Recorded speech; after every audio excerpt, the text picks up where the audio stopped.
is John Ward, welcoming you to another presentation of Tennessee football on home video.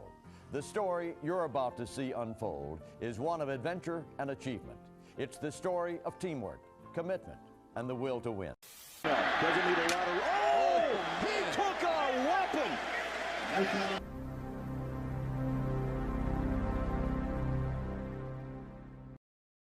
All right, y'all. Welcome back. Happy Monday evening. I hope that y'all had a great Monday. Just to start the week off, obviously, we talked earlier today about Tennessee's defense versus the Florida offense.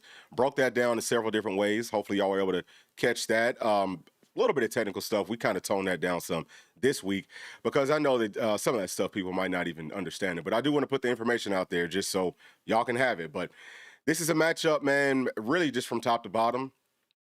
I mean, I don't know how I feel about it just yet. In watching film, it's like this is a Florida team that is really, really good. I'm kind of like leaning towards the defense is going to have to step up. The defense might have to have their best game that they've played all year long. Just based off of what I think the offense is probably going to do. And we'll talk about that starting off tomorrow, probably like tomorrow morning. Y'all please do make sure to like and subscribe to the channel. Let me make sure that I do say that. But shouts out to the members. So this is a week, like I was saying, man, it's just, I'm not quite sure what to think. The defense will have to step up, and I have some concerns with the defense. I'm just going to shoot it to y'all straight. I want to get y'all's thoughts on it, too, as we're going throughout this thing. And I want to get started right here with just kind of like showing you what it looks like for our stars and for our corners. Right now, Tennessee doesn't really have any depth at star, in all honesty. We haven't had much depth all season long. It's been J-Mac, then it was Boo. We know that Boo's no longer part of this team. So it wasn't a whole lot of depth just to kind of like start off because when Boo came in, it was just sometimes. Sometimes he would do some good things and make some plays, and other times he just didn't. You know, other times he's just giving up almost like easy touchdowns on slot fades and stuff, which, I mean, that just makes me absolutely sick to my stomach. But it is good to get these guys some rest when you can. Now, J-Mac is...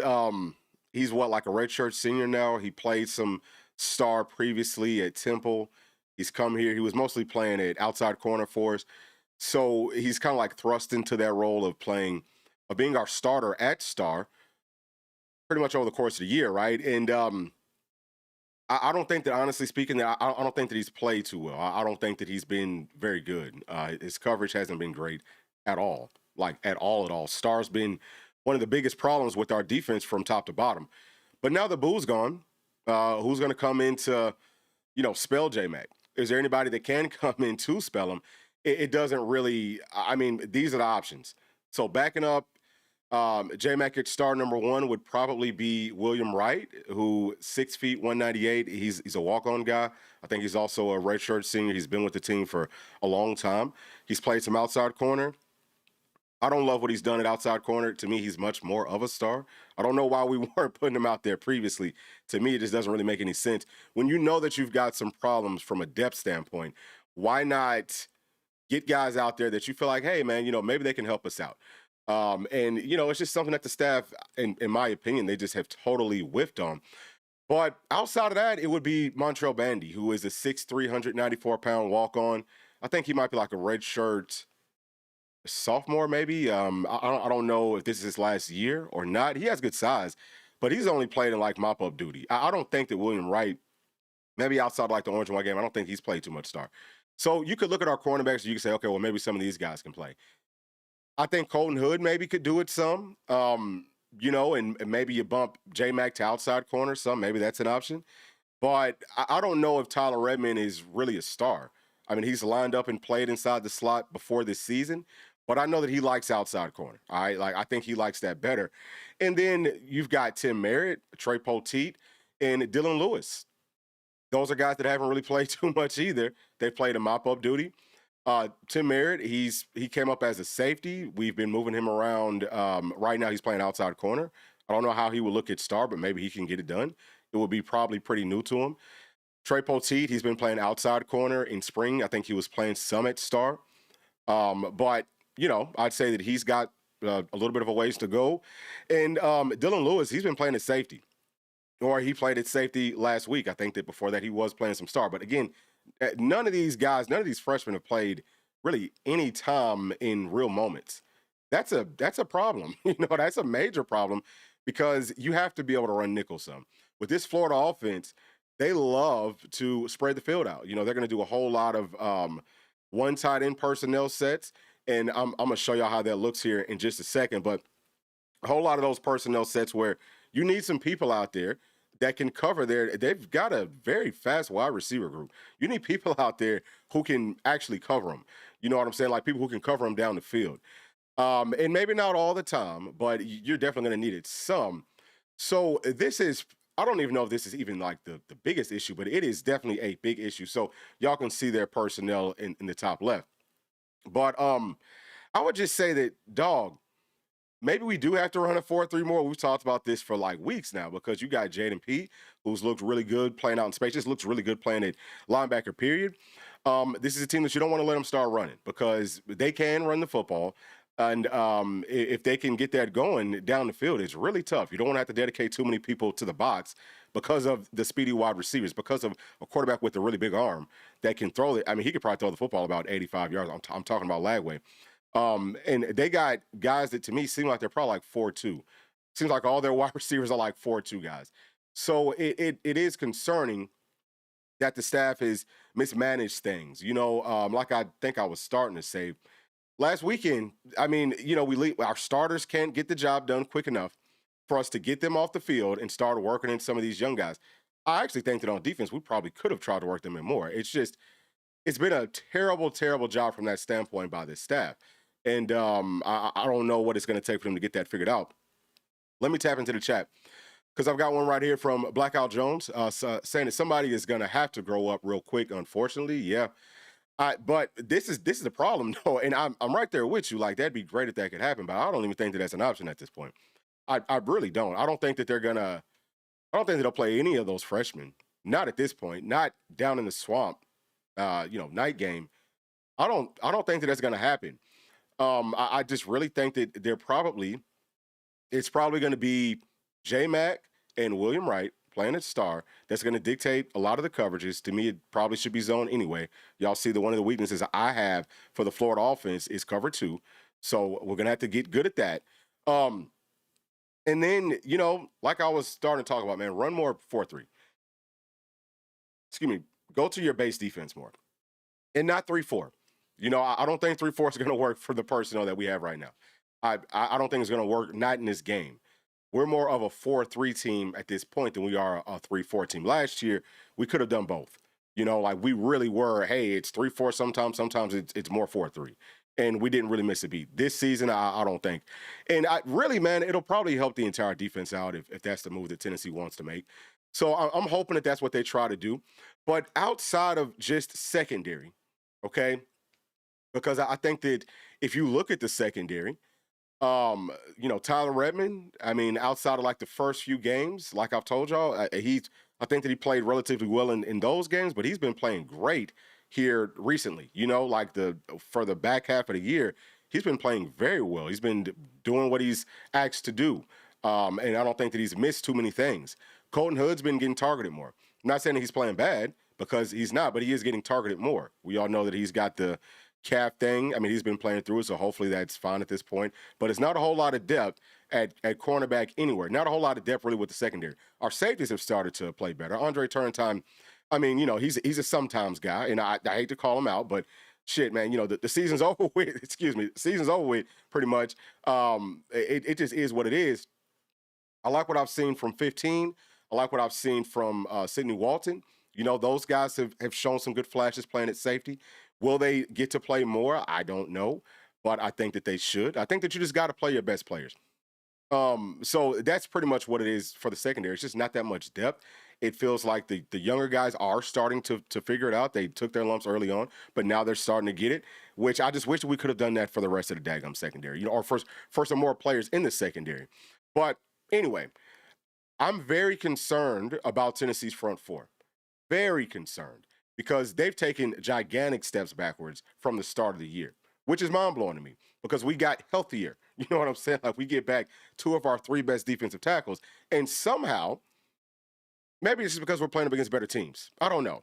But somehow, these guys are getting pushed around more, It feels like the pressure, the pocket and all that, it's not as strong. So maybe it's the same thing there, right? Because there was a lot of young players playing earlier in the year. Maybe they need to see the field more. But this is a game that we're going to need our front four to have their best game like in such a long time. Like they are the key to us winning. If they give anything less than about like a 98, like on a scale of 1 or on a scale of 0 to 100, if they're not at like a 98, Tennessee is going to lose this football game. Like they have to play very, very good for us to have a chance to win it, you know? And everything else is going to follow suit. It's not a whole lot of stress this week on our linebackers necessarily. At least there shouldn't be. Those guys should be pretty clean for the most part. But the defensive tackles are going to have to hold up versus double teams, versus dudes.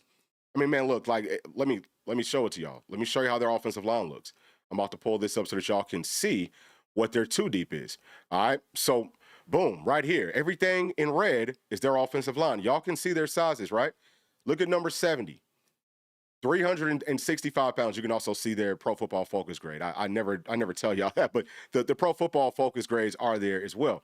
But number 70, 365 pounds. He's a starter at right guard. The left guard is number 77, and he's 313 pounds. Their center, I think it is number 66. He's 303, so he's not super big.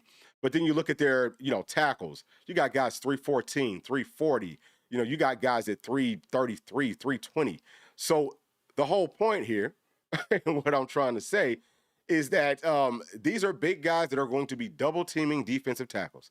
And our defensive tackles, boy, they've been getting moved. I mean, they were getting moved some last weekend versus New Mexico State. And I watched 10 clips of them. I think it was maybe 5 on offense, 5 on defense. Might not have even been that. But I looked at the offensive line. I said, well, these guys sure do play hard. But we shouldn't have any problems. But we had some, y'all. It wasn't bad. Obviously, we only gave up 27 yards. I think something like that to them rushing wise. But boy, I'm concerned about that. If we let this Florida team run on us, we're in for a world of hurt. And then they're not really generating too much pressure. You've got some players like I said that David Hobbs. I was like, I felt like he was kind of sometimes in that game, but really after going back and watching the film, he actually played well. He played with a really high motor. He looks like he's trying to leave. He looks like he's trying to get his draft stock up. So I feel like he's going to have a good day. If his draft stock looks anything like 3rd round or better, I think he's gone. I think he's ready to go, just mentally. Now, I don't want to speak for him, but that's just the way that's just how it looks. He looks like he's playing because he's trying to get a contract. It's a little bit of a different pop. But with the other guys, man, so Don Bailey, he's had a tremendous, tremendous season. Just tremendous. He's been our best defensive lineman. He's been our most consistent defensive lineman. Bryson Easton, he's done some good things. Jackson Moy, every now and then, he's going to flash, but he hasn't been as consistent. We know that he had some type of an injury. I don't know if it was a tricep or what that was, but I don't know if he's fully over it because I don't think he's playing with the same type of pop. Nathan Robinson, kind of like sometimes, like I said, put the younger guys in more. I love what I've seen from Utley, from Campbell, even Charles House.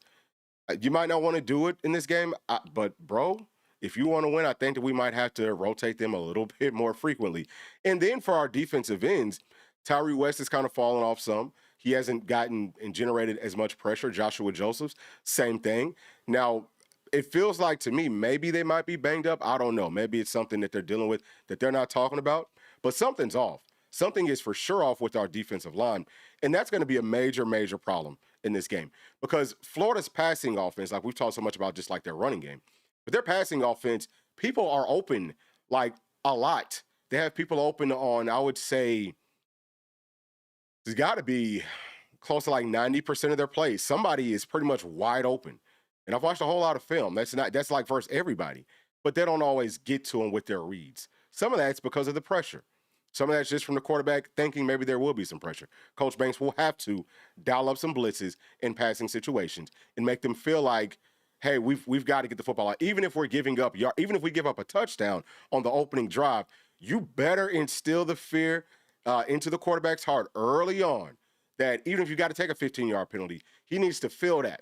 He needs to feel that, man, hey, you ain't going to have that much time. He needs to start getting happy feet because I don't, at this point, And I love everybody on this team, especially our defensive line. I'm a huge fan of those guys, which is why I'm talking like this, because my expectations for them is going to be higher. But I don't fully trust them over the course of a 60-minute ball game to generate the type of pressure that they're going to need to for us to get off of the freaking field. And we're going to have to get off of the field. We might have to work with some short fields sometimes. We're going to have to make some plays. Now, we've done a pretty good job of that. But, man, if we don't get those things figured out, y'all, I can tell you right now, I don't give a damn what their record is. I do not care, y'all. I'm telling you what I'm seeing. We could get embarrassed. So that's my challenge to this defense, especially with the guys up front. Whatever the hell's going on, if you can get through it, you got to get through it, because this is the game for it. So let me tap back into the chat. This one from Trey Thomas. We had to hit the portal for defense hard. Yeah, I mean, there's no question. I mean, we definitely have to do that, like 1,000,000%, bro. Yeah, we definitely need more depth. This one from Levi Bond is saying that Ty probably thought he was going to chill this season behind Jamad, Ricky, and Hood coming in, and has played great being just thrown out there. Yeah, I'm going to tell you this, because since I know Ty, I know that he came in with the mindset of, I'm going to be ready to play. But we need everybody to be doing that type of stuff, man. Like, you put in all the work, you better be ready, because you don't know when your number is going to get called, right? Everybody has to be ready. That's just how football works. But I can tell you for sure that that's something that he came in with the mindset of. And also, just to kind of come back to this, saying that we had to hit the portal hard for our defense and that we need more depth. Like I said, I'm on the same page with you. I feel like we've got some good young guys. And they're going to need a good offseason for them to be ready, obviously.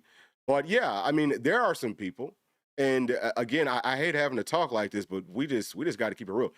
There are some people that are veterans that the staff might have to look at and ask themselves, do we have room on this roster for this person?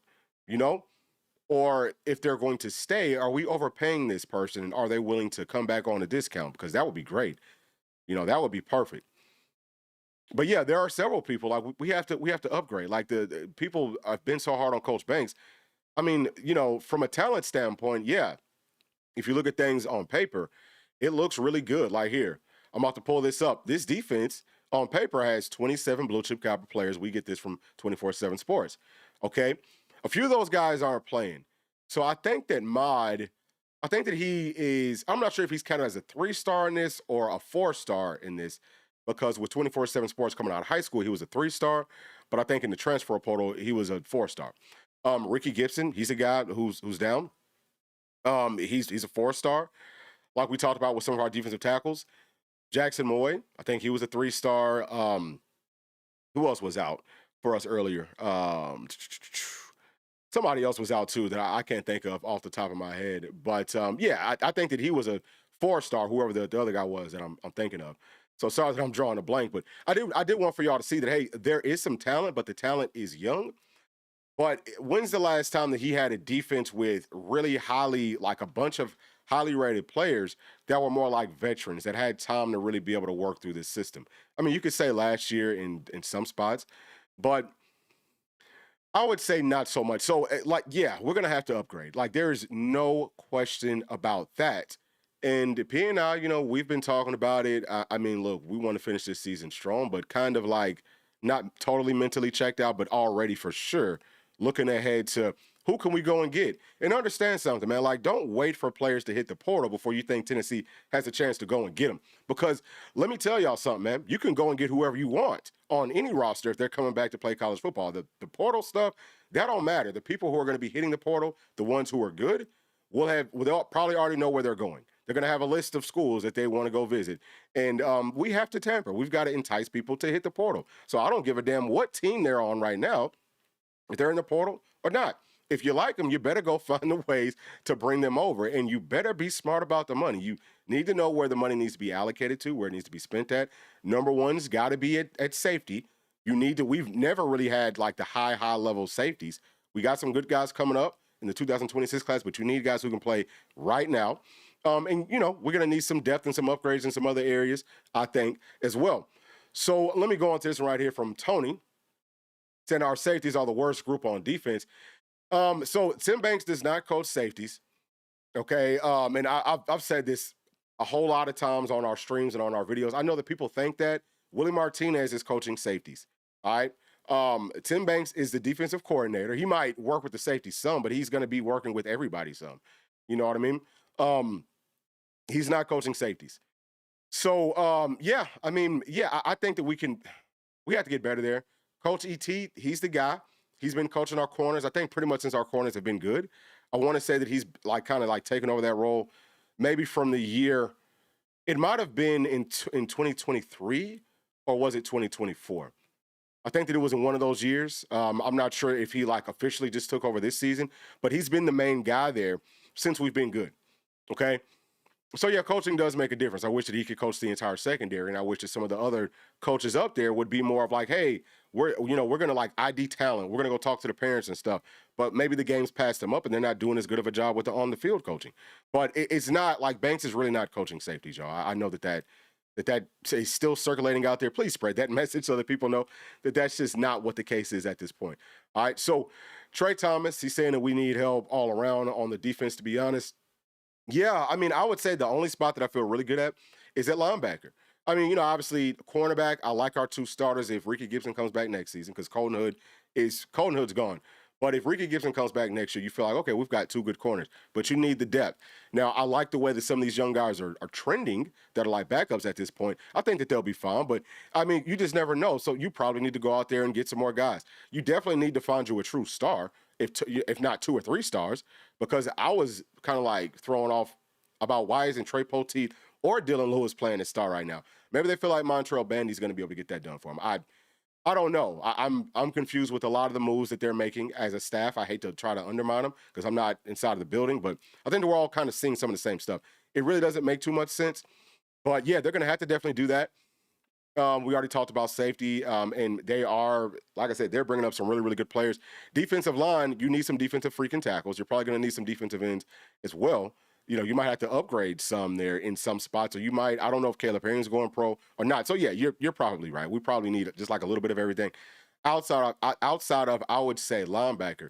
And the only player for me coming into next season that I feel hey, this is a for sure starter is Jaden Pilati.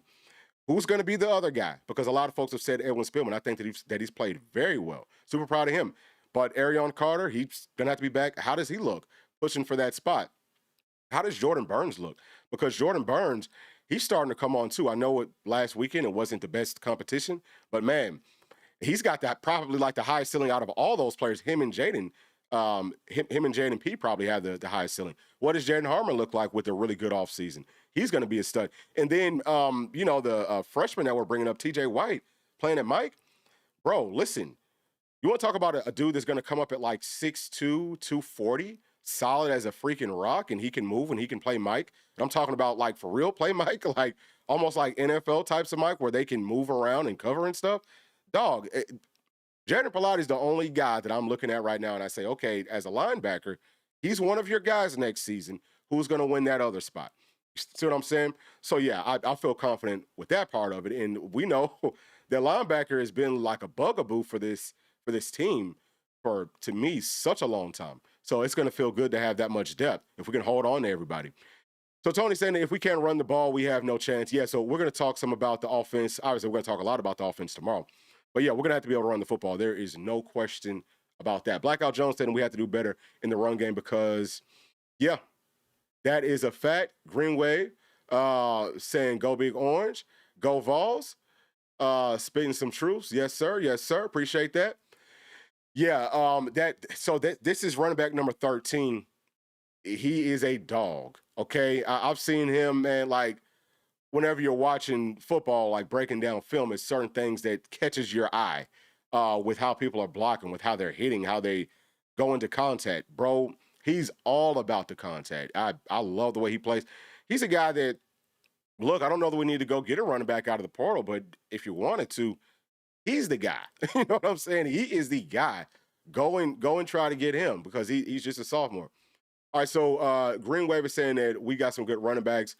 Numbers are good, or numbers were good up until Oklahoma. Yeah, I think that we've got some good running backs. I do. I think that some of the problems within our running game, real quick, we could talk about this. It's been from a scheme standpoint and who to block either we're not scheming up the blocking stuff right, or people don't know who to block. They're picking up their own people. But as far as the offensive line, man, like when offensive line and tight ends, like whenever they know who to block, I think that they're doing a good job about 95% of the time. And then that's versus anybody. And then I think that our running backs have run with too much patience earlier in the season, trying to do too much. Bro, just go get downhill. This is one of those games. It's going to be a smash mouth football game. You just better go get 3 or 4. Like, stop trying to hit home runs and stuff. Like, go get us 3 to 4 first, and then if you can hit the home run, that's okay. But don't just get the football and start doing a whole bunch of crazy stuff. You know what I mean? Okay, so Vols Titans 8. It's saying the Hypo has to get the guys up and ready. Florida players are already chirping, getting his team up and ready. Yeah, man. So, I mean, you already know that's going to happen.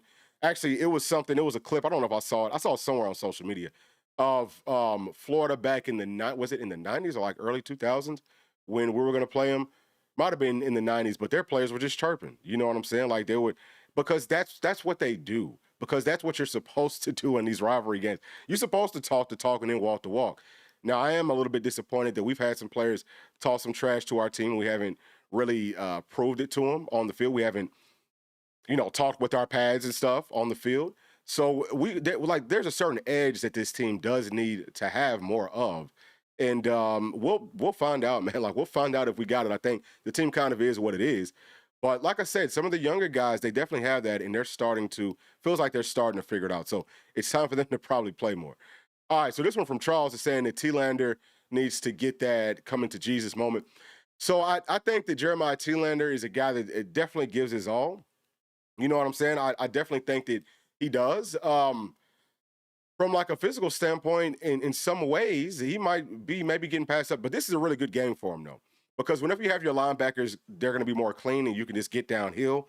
It's going to be a whole lot of runs straight at you. It'll be some misdirection stuff, but just let him play from B gap to B gap. And he's a great option for us from that standpoint. But once he has to go play out in space, I think that we all understand that that's not really what his game is. Ruck, what's going on, bro? Okay, so Ruck is saying that Bull, it's time to make changes in Knoxville. Player personnel has to improve. And yeah, for sure. And that the portal has to become a priority in the offseason. Bro, listen, always good to hear from you. So Ruck from straight up Tennessee, y'all go and check him out. And Ruck, hopefully we're going to have you on Wednesday night because we know it's a whole lot for us to talk about. I'm excited to hear what your thoughts are. But yeah, I mean, you have to 1,000%. And this thing is kind of like it's turned, but that's perfectly fine. People want to talk about the portal. I told you, my mind is pretty much already there anyway. But yeah, we've got to be able to allocate funds the correct way. One of the things that I've talked about, if you want to go out and add a quarterback, right, you got to be careful how you spend that money because that's going to be a whole lot of money. You can't dedicate too much money to just 3 people inside of one room. So we need the money on defense. It's going to be expensive because defensive tackles, they're going to cost you. I wish I still had the numbers and all that up, but we did that in one of the previous videos where we broke down how much it's probably going to cost, what the average was last season, how much guys will be asking for in this portal, where I think a lot of the top-end players will probably be getting more money, but you can still find some really solid value for maybe cheaper than you would have previously because some of the stuff's going to be watered down. But yeah, defensive tackles, they cost a whole bunch of money. Safeties won't cost too much, but for us, if we want the best guy out there, it is going to cost. We probably need 2 of those guys just to be safe. Cornerbacks, they're going to cost you. And that's just talking about defense. You know what I'm saying? I think that we need 2 defensive tackles, 2 big old space eaters, 2 big old dogs. Don't go out there and getting guys, and P said this perfectly.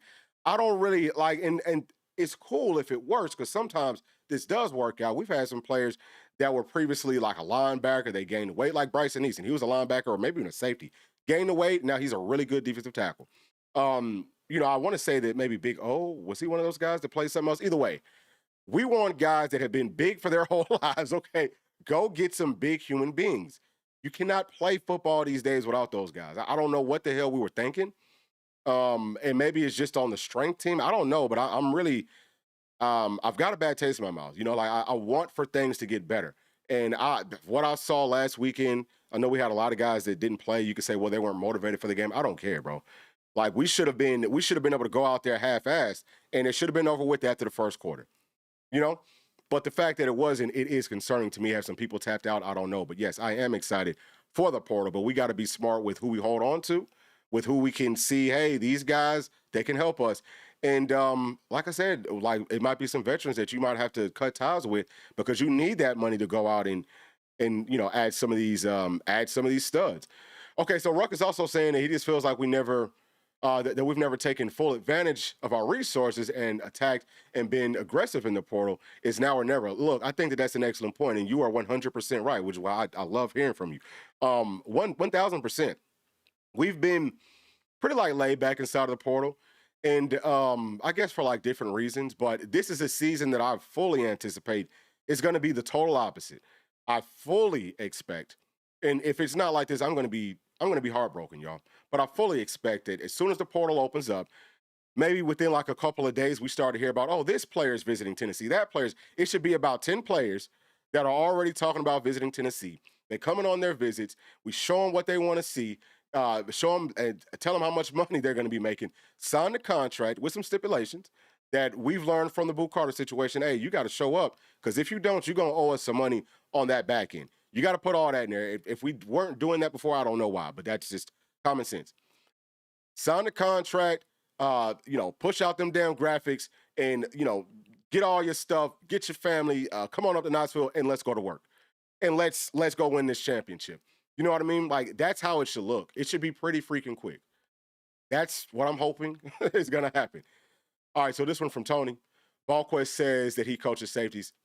He doesn't coach safeties. I don't care who says that because it's just not true. Like, if you're talking about Coach Tim Banks, he might coach them some. Willie Martinez is the safeties coach right now. Yeah, he's the secondary coach. You could go look on Tennessee's website. So Willie Martinez is the secondary coach, okay?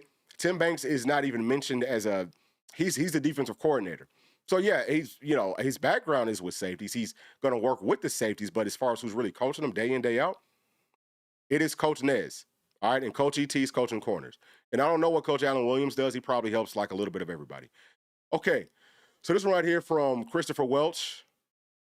How mad would everyone be if we hired Pruitt to coach our secondary? I don't think that'll ever happen, big dog. I don't see that happening. Would I be mad? I mean, I don't think that is he a secondary coach? I think his defense is actually good, quite as that's kept. I think he knows how to coach defense now. He knows how to find players, too. He had a team full of dogs. I don't care what nobody says. They was going to hit you. They was going to play tough. And he, old school, like old school ball, that's what I'm used to. So I don't hate Coach Pruitt. I'm not mad at him for, trying to do what he tried to do. I think that was the right thing to do. It put Tennessee in a bad spot. I know that our teams weren't very good. His offenses sucked. But I'm not really mad at him personally. Okay, so Green Wave is talking to Ruck. We're going to go on right here. So this one from JJ. You could draw a picture of Banks not coaching safeties with bright orange crayon and a lot of... Dog, that is a fact. That is a fact. Because we have said it several times. And actually, I've even seen BallQuest, I want to say here recently, like on the General's quarters, I want to say that they even talked about that he's not coaching the safety. So I don't know. I don't know if you're talking about the, like Austin Price and Hubs and all those guys, the people who run VolQuest, or if you're just talking about some like random fans and stuff on VolQuest. But yeah, that's just not the case. Okay, so this one from Colton Jones. So we've seen Hype take a look in the mirror and change his offensive scheme. Do I think that Banks could do the same with the defense to make things more simple?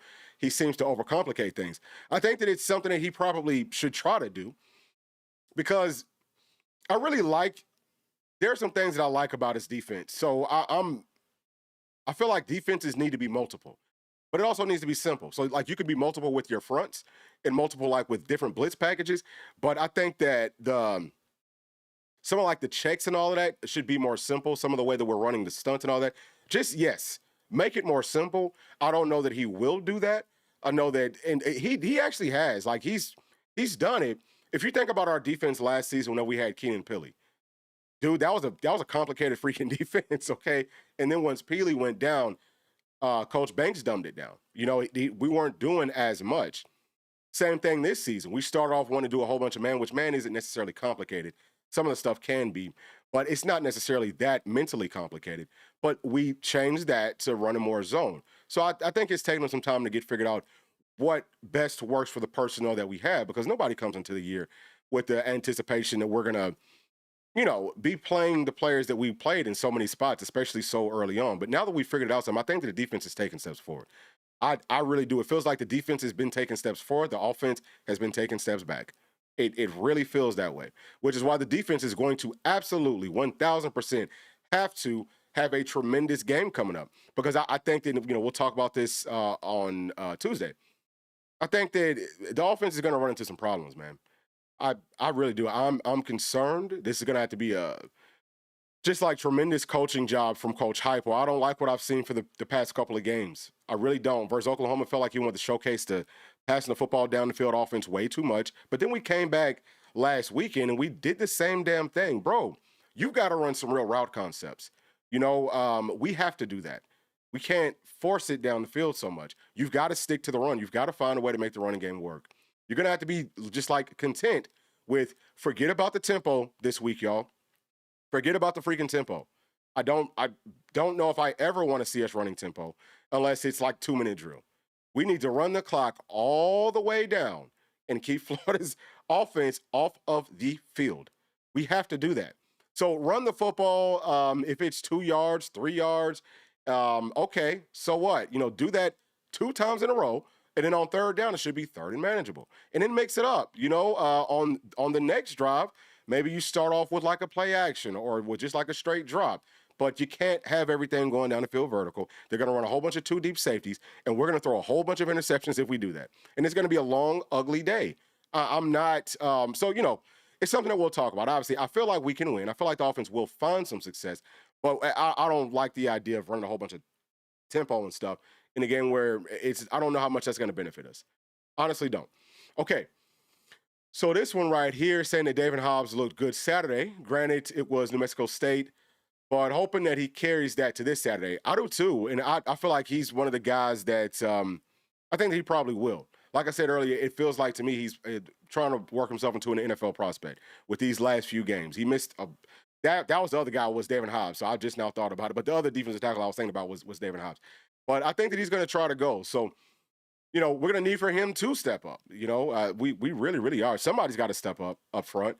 And hopefully, I'm not sure if Joshua Joseph was hurt or not, but hopefully, if he was kind of banged up or, whatever, just like this week off, hopefully he's back, because we're going to need him. We're going to need Jordan Ross. We're going to need Caleb Herring. We're going to need Tyree West, Tyree Weathersby. Don Bailey always does his thing. Bryson Easton shows up, Jackson Moy. Like, just give me all you got, bro. Y'all give me all you got for these last however many games y'all are going to be playing. Is it 2 or is it 3? Because some of the guys might opt out of the bowl game. But just give it out. Just give it all that you got for these last few games, please, man, because we really want to be able to beat these Gators.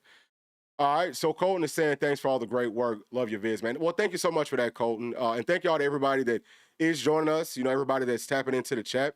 And like we always say, man, please do make sure to like and make sure that you are subscribed to the channel because it really does help us out. And shouts out to the members. If y'all want to join us as members, you can on Patreon, patreon.com/Bluechip Breakdown. Y'all can join us there for free. There's plenty of free content, film breakdowns, so on and so forth. Or you can join us here on YouTube by clicking on the join button just below this video as well. So had to get those plugs out the way. But let's see. Are there any more thoughts? I'm gonna give y'all some time and see if y'all have any more thoughts. And if y'all don't, then we're going to wrap it up. I know that Tennessee's basketball team plays tonight at what time? Is it 8 or is it 8:30, y'all? So we still got, like another hour, something like that. So I wanted to have something for y'all just to carry you over from maybe getting off work to Monday Night Football or maybe like Monday Night Football pregame show, whatever, to Tennessee playing basketball tonight versus Rice. And I think Rice is 2-2. I'm looking forward to seeing the basketball team gel. I know that we're talking football, but hell, we can talk about any of it. I'm looking forward to seeing the team gel. I want to see shots falling. I want to see some of the guys that haven't been able to really get the offense going as much. I want to see that getting going, and I also want to see us take care of the basketball. That's the main thing. Take care of the freaking basketball. We can figure out all the rest of it. We already know that the defense is going to be fine. I think they're pretty solid now, but they're going to continue to get better. I've already seen that so far this season. Let me jump back into this, and we're going to jump back into this real quick. So these are the stats for those of y'all that might have missed it, okay, for our defense versus Florida's offense. And As I touched on earlier today, our rushing defense, it looks good on paper. I'm a little bit concerned about it in this game, but hopefully we'll be able to keep that going. Third down defense, it's actually been better, I think, over these past couple of weeks, y'all. I think it's been like significantly better. So hopefully that's going to keep on happening. It's definitely not going to be an easy game. I'm just going to tell y'all that right here, right now. It is not going to be an easy game at all. So Colton is asking, do I feel like we went a little cheap in the past transfer portal because we didn't feel like this was a championship type of team this year? So, excuse me. I think that's, I don't know. I think that's pretty interesting. We might not have had the funds, you know. Yeah, I don't know what we're thinking. So what we talked about at that time was it feels like maybe we're saving and like we actually kind of said it how you said it, is like maybe they feel like, hey, this is kind of like a rebuild year and we're going to save the funds for the 2026 class and for maybe the portal that's coming up now. Maybe that was what the case was because, yeah, we let 3 safeties walk. We could have at least held on to one of those guys. I mean, I find that hard to believe that we couldn't hold on to at least one of them. And then two, like the situation with going out trying to find a quarterback.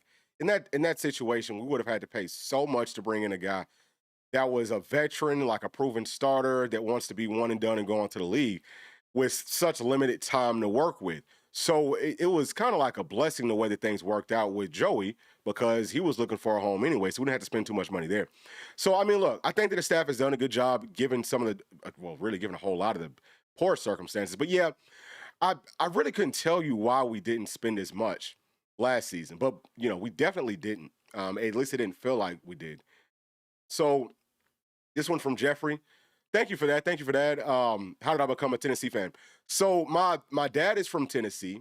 He grew up a huge Tennessee fan. My grandfather, my dad, and my uncle, they grew up huge Tennessee fans. So of course, we just got it honest. But yeah, I'm born and raised in Georgia, and it's always been like that, bro. Like just always having to deal with these Georgia fans.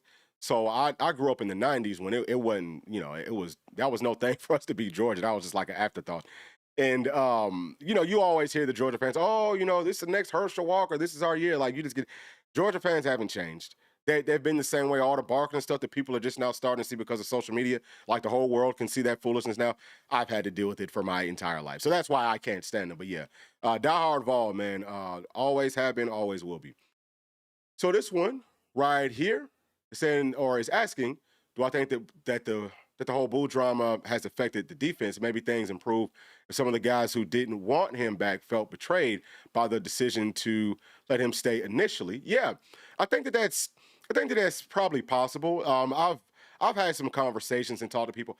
I don't think that I haven't heard from anybody that said that it was an impact to them. I haven't, heard that was like an impact on the locker room. It's not something that I've personally heard. It doesn't mean that that's not the case. But I do think that maybe sometimes things can impact you without you realizing it. That maybe it was some of that going on. But where I think it has messed some things up at is with the younger players, with the other backup stars and everything else that haven't been able to see the field as much, that haven't gotten as many opportunities as they should have, because we had a guy that we held on to for way too long. And understand this, man. This is not like a bash boost session. I'm not going to talk bad about him. You know what I'm saying? Like, anything that I say here, I would say it to his face, and I'm not ever going to be like out of line with the things that I say with my takes, because that is a young man, and any person, I always wish the best for everybody, but you're going to mess up in life sometimes. And I think that if he could go back once he gets older, if he could go back and maybe handle the situation a little bit differently, I think that he probably would. But, I wish him well. I hope that he comes back and he's better than ever. I do.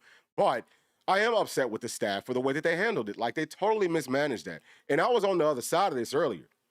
Like whenever things first started to come out, there's things that we know about that a lot of people don't know about. But, I was kind of like, okay, hopefully this is going to be water under the bridge and we can move forward and things are going to work out.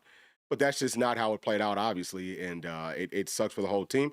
So this is their key players. And then that's all of their stuff right there. So That's going to pretty much wrap it up, y'all. I appreciate y'all so much for joining us. We went for about an hour tonight, but we might do it again maybe tomorrow night, but we'll definitely be back on Wednesday night with the midweek chat with Ruck.